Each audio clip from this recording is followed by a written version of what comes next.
गुन्हेगारीवर लेखणीचा प्रहार, पोलीसवाला 112 आपल्या सेवेत। मुख्य संपादक प्राध्यापक जितेंद्र हिरे।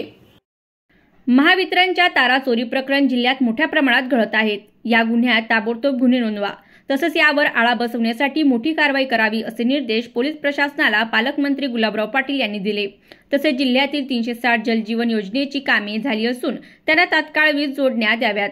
तसेच मुख्यमंत्री कृषी सोलार वाहिनी ही शेतकऱ्यांच्या हितासाठी अत्यंत दूरगामी परिणाम करणारी योजना असून त्याला गती द्यावी असे पालकमंत्री यांनी महावितरणच्या अधिकाऱ्यांना निर्देश दिले। जिल्ह्यातील महावितरणच्या प्रश्नासंदर्भात आज शासकीय विश्रामगृह अजिंठा येथे पालकमंत्री यांच्या अध्यक्षतेखाली आढावा बैठक घेण्यात आली। यावेळी आमदार सुरेश भोडे, आमदार संजय सावकारे, आमदार चंद्रकांत पाटील, जिल्हाधिकारी आयुष प्रसाद, अप्पर जिल्हा पोलीस अधिकारी अशोक नखाते, महावितरणचे अधीक्षक अभियंता अनिल महाजन, महाजनकोचे मुख्य अभियंता मोहन आव्हाड उपस्थित होते। जिल्हा नियोजनच्या निधीमधून मागील 5 वर्षात सुमारे 1400 एवढी विक्रमी रोहित्र ट्रान्सफॉर्मर देण्यात आले। हे सगळे देऊनही वेळेत काम होत नसतील तर लोकांमध्ये नाराजीची भावना निर्माण होते।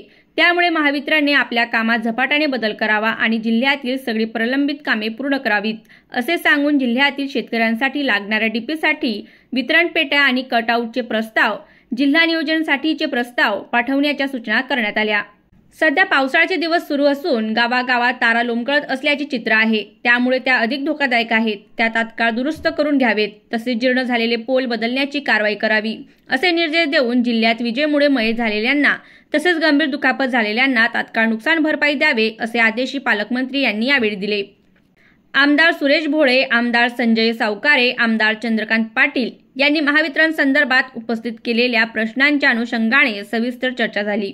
शेतकऱ्यांना 12 तास वीज उपलब्धतेसाठी मुख्यमंत्री कृषी सोलार वाहिनी प्रकल्प जिल्ह्यात मंजूर केले आहेत।